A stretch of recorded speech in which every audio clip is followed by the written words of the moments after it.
Yo, so it's been a minute, right? I mean, it's probably been longer than that. But I checked out This Is Spinal Tap again. I cannot remember the first time I watched this film.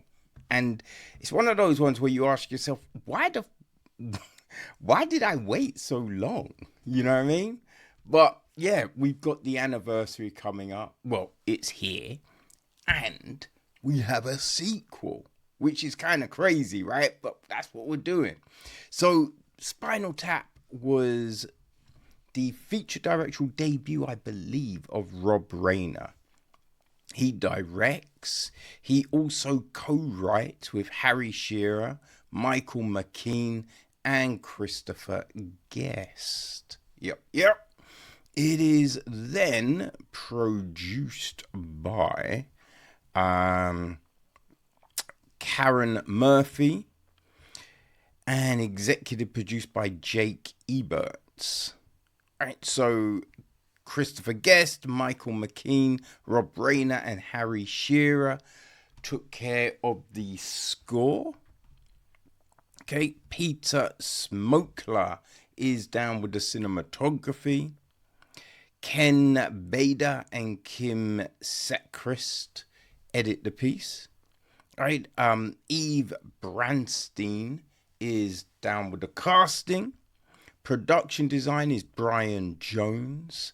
Hair and makeup, we have Michelle Payne and Patricia Messina.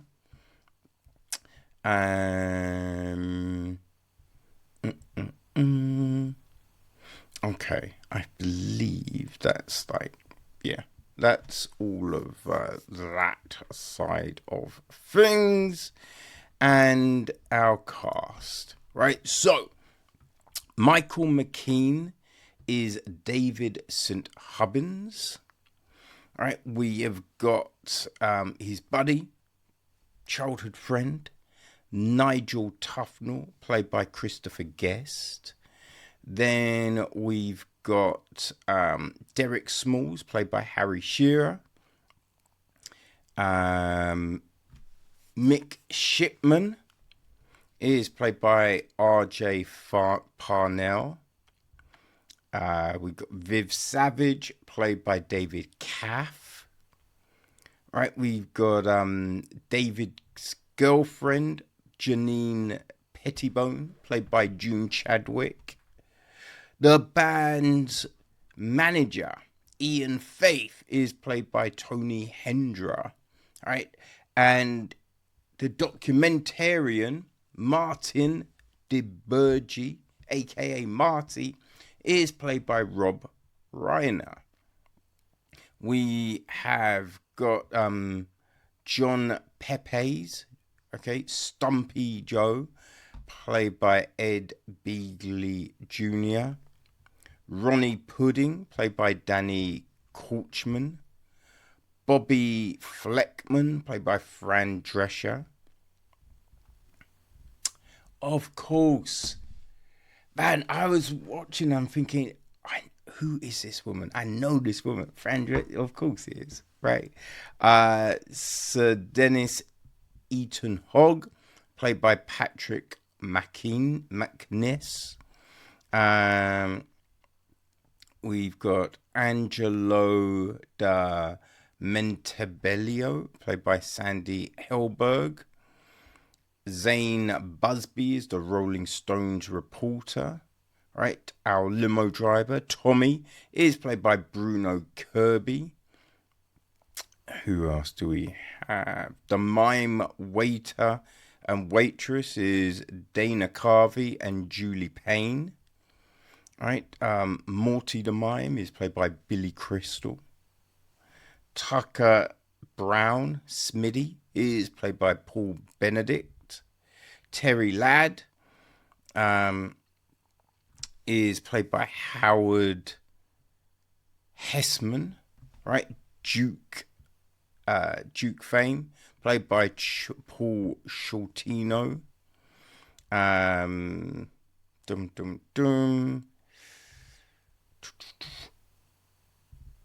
Yeah, I think that's probably our main lot of people. Cindy, is played by Victoria Tischler Blue. Belinda, played by Joyce Heister. So the gist is the English heavy metal band Spinal Tap embarks on their biggest tour into the United States to date to promote their new album Smell the Glove.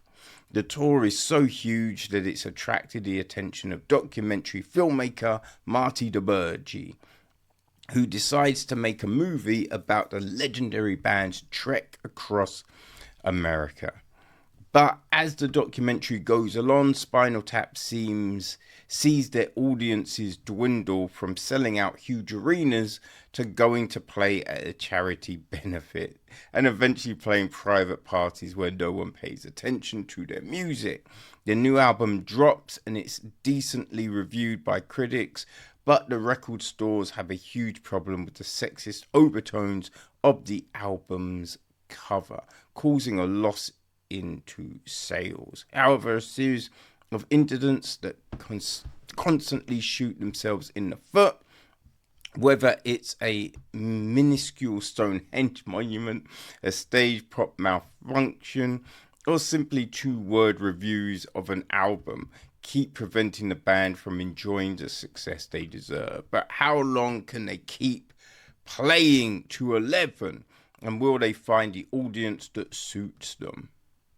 Okay, so that's the gist, and boy, man, this film still holds up.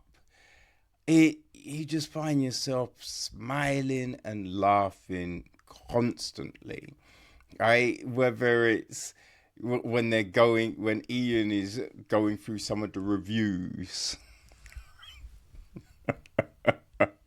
you're just you're smiling, or when you're listening to the lyrics of Big Bottoms and those kind of things. And it's just the way it's all put together, right? They're singing this song about big bottoms, right? And women, supposedly women, you know? And they've got, oh God, it's the, blah, blah, who is it? It is Derek, right? They have Derek Smalls, played by Harry Shearer, come and turn around, and then, David and Nigel are hitting his bum with their guitar, which then just adds to the, homoerotic overtones that run through this film. It is just genius. It is so, it's so ludicrous and just so funny, right? Because we have this band and they're just talking about success and, what they should be, where they should be, and all of these things. But then you understand how they're not doing themselves any sort of favors. And it's going over their heads, right? It's just going over, like with, at one point, they're comparing their album cover to someone else's album cover. And they're just like, how is ours unacceptable and theirs fine? And it's pretty obvious, right? But they just don't really get it. And then it's just something like, it's a thin line between, good and bad, or something like that. But it was just, oh, boy. You're just smiling. And the fact that, the large part of this is just improv. You know what I mean? That's what just makes it so great. But it is down to the talent of everyone involved, right? Because not just anyone can just deliver at the timings, right, that we have here, just to get it right. And it's not just the delivery, right? Because when someone else is saying something, you need those correct responses from the others. So they need to be on their game, right? Listening and being ready to give you those body movements, the facial expression, just all of those things. And that's what we get, which just continues to sell these moments, right? Just everything that we're seeing, it's comedy gold, man. It is comedy gold. Like when David, yes, it's Dave. No, yeah, it's David. When David is, yeah, it is David. I'm like, which one was it? It was David, wasn't it? When David is explaining the speaker, right, to the amp, sorry, to Marty, and how it goes up to 11, and right, so that gives them the edge over everyone else. And then Marty just says one thing, and they're just like, yeah, but ours goes to 11. It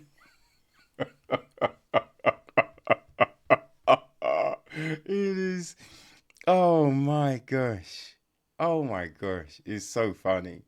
But even just from the giddy up, right, the way it's all, when they're breaking down, what happened to some of the other drummers, and the explanations, like, it was someone else's sick, and there's just no way they can work out whose it was, and how it got there, and just like, what the fuck are you talking about?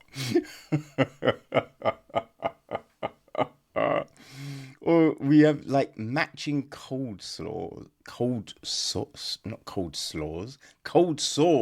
right? Just those things,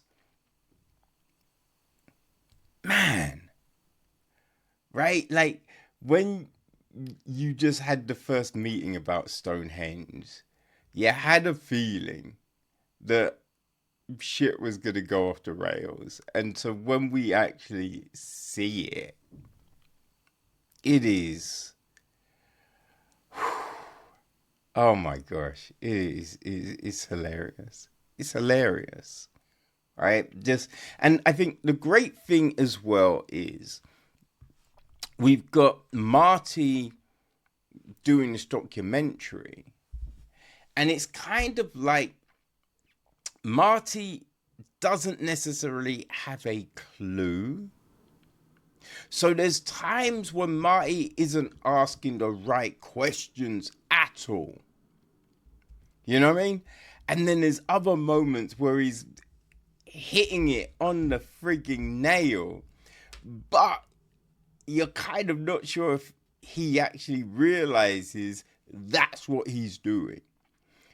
So we've got this documentary getting put together, and that's a bit of a shambles, but it's probably more organized than the tour itself. And so we just have these two trains, like, boom, just hitting head to head, and we get to witness the wreckage, right? It is like when people see that car crash on the side of the road and they just can't turn away, right? You're transfixed by it all, which then might lead you into crashing. But in a glorious way, people. In a glorious way. You know what I mean? This is not bad. This is definitely not bad one bit. It is so funny. So funny. Right? It is like, do we buy the Janine situation? Just the outfits that they're wearing.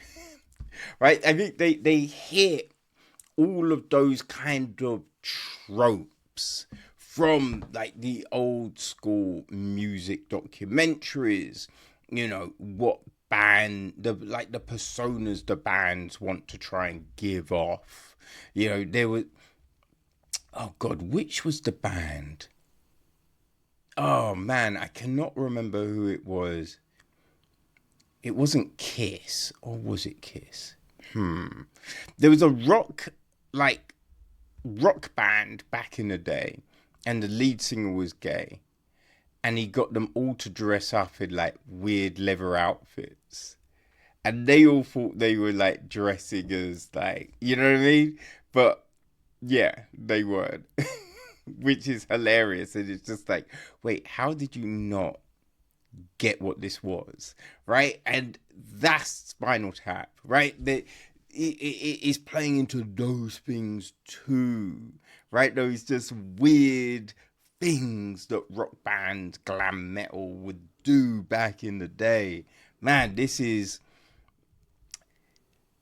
again, just the balance of it all, right? Because it's playing into those tropes, right?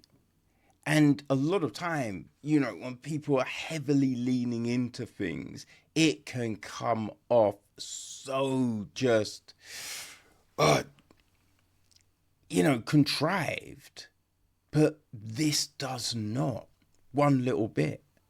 One little bit. You know, they spawned a new genre of mockumentaries, right? That's how good this film is. So yeah, if you haven't seen it, or it's been a minute since you have, people, go check out This Is Spinal Tap, right? And I don't know, like at the end of the film, they did a little bit for Spinal Tap 2. And I hope, right? I hope it is just as good, right? We do not need a Bill and Ted play the music or whatever that was, right? We don't need that. Like, I'm hoping this new Spinal Tap is the same level of greatness. Or, you know, maybe it isn't as good as the original because, you know, that's a high ceiling, but it's at least decent. We do not need, you know, something that is bad, right? We don't need a Highlander 3. We don't need a Matrix 2, 3, or 4, right? We want something good, and hopefully it will be, because, you know, most of the people from the first are back. Well, anyone that's alive is back. So, fingers crossed, people. But, hey, as of right now, we're just going to turn it up to 11 and enjoy the majesty that is This Is Spinal Tap.